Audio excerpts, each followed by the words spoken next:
Following the Land Enclosure Acts of the mid-18th and early 19th centuries, when the law called for walling off common land, as a consequence there was a sudden tremendous demand for stone for the erection of boundary and field walls.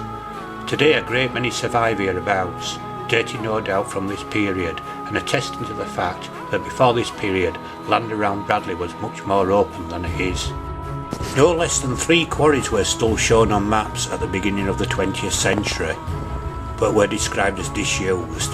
The largest quarry was the one that served by Upper and Low Quarry Road, known as Bradley Quarry, which covered about 5 acres. This site was extensively worked for stone until it was bought by the council in 1897 for use as a refuse tip. The idea, however, never came to fruition, and the land lay unused for many years, enjoyed as an haven for wildlife and the pleasure of local use. Nowadays the area is recognised and managed nature reserve, an idea first proposed as early as 1985, but not finally realised till many years afterwards.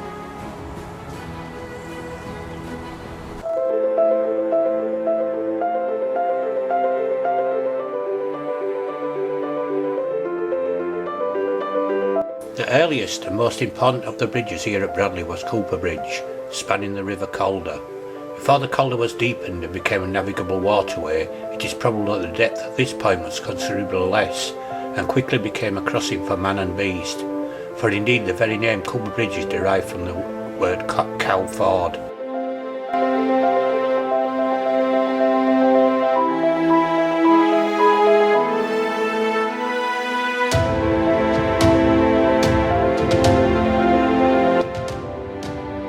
There were a number of wooden bridges which were built and fell into ruin, but the first stone bridge was completed in 1639. This bridge was about 16 feet wide and remained until the middle of the 18th century, when it was dismantled and replaced with a wider bridge around 1797, which was 25 feet in width. The present Cooper Bridge only dates, however, from 1936, when the old 18th century structure was taken down and replaced in a general scheme of improvement to all road bridges within the district under the care of the West Riding.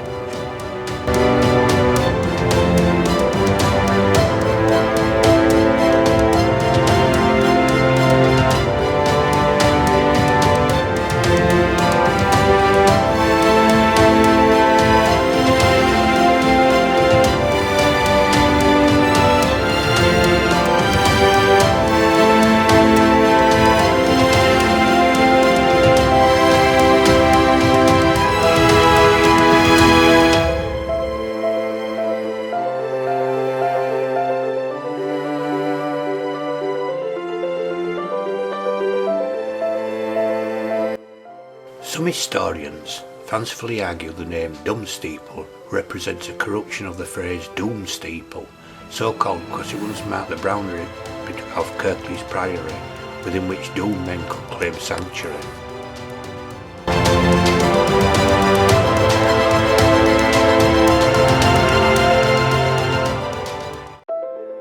In 1847, a small halt was constructed at Cooper Bridge, where the line joined the Leeds to Normanton rail link.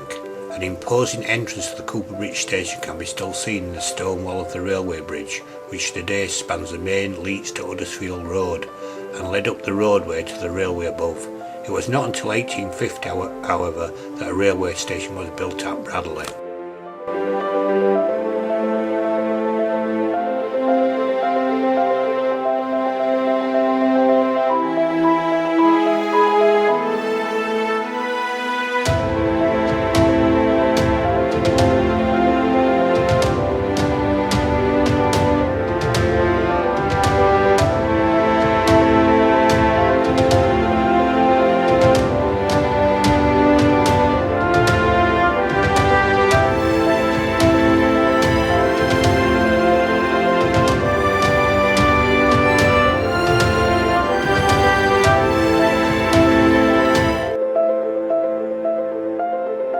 Further down Bradley Road, beyond its junction with Leeds Road, stood an house known as the Beechers, or sometimes known as Cooper Bridge Villa.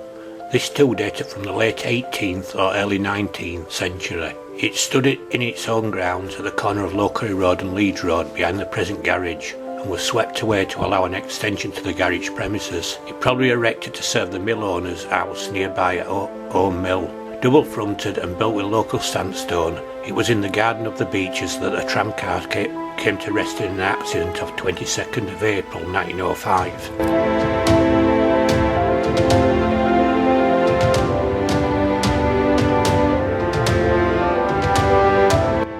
The tram car left Huddersfield at 7:40am with car number 4 and had discharged all the passengers, so that when they left the Woodman Inn at Bradley, where the road begins to dip, there was only the driver and the conductor on board.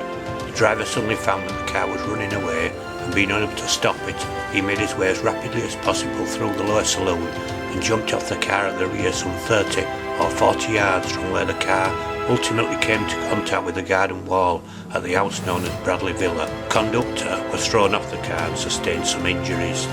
Bradley, around the year 1825, was well served with shops and tradesmen, particularly for its size, and later, about 1876, came the cooperative store. In January 1909, Mr. J. Hibberton, manager of the cooperative, retired on account of ill health. He had been the storekeeper at Bradley for 19.5 years. Allen mentions in his book that his parents were firm supporters of the cooperative movement and still patronise the Huddersfield branch today. In my youth, he recalls, the store became a familiar place, and he can still remember his co-op number. I can still remember coming back myself with my mum and my mum collecting green shield stamps from the co-op on my way back to my grandma's.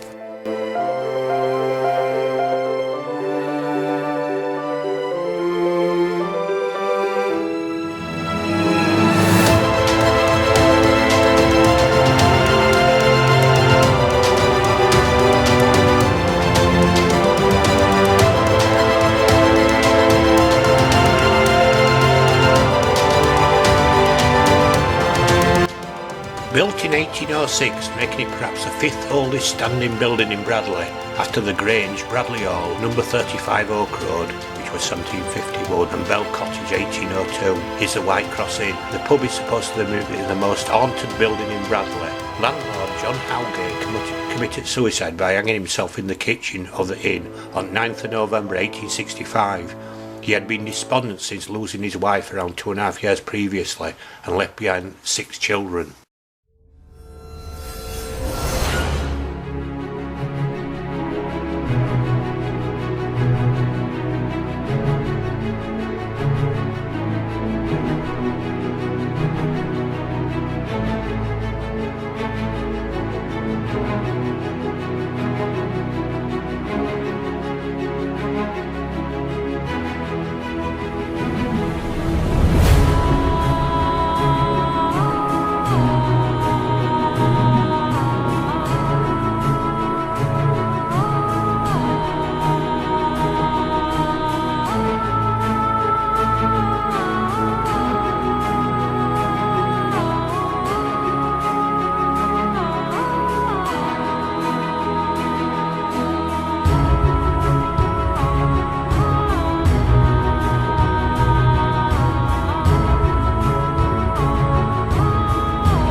The cricket field next to Bradley and Colne Working Man's Club was laid out before the First World War and was founded by members of the Working Man's Club. This was begun in 1910 when a group of workmen employed at factories and mills along Combridge Road and elsewhere in Bradley decided to fill their leisure time with recreational activities.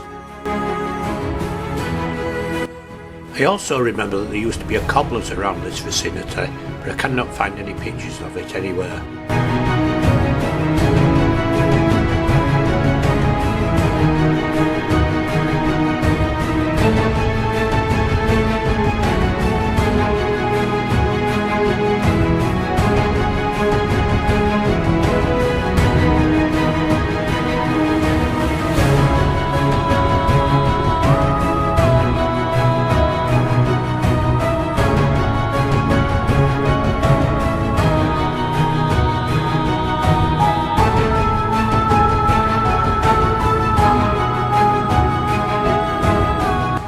was walking up towards Iron Bridge along the river, and my granddad used to tell me that there were an old lady called Mary Ann who used to live here. She was sort of a sorcerer, and my great-great-granddad, Cuthbert Schofield, can only just remember her as an old lady, and he was born about 1830. So that brings me to the end of part 2. I'll be working on part 3 next. Thanks for all photos, by the way, that I managed to gather off I Grew Up in Bradley.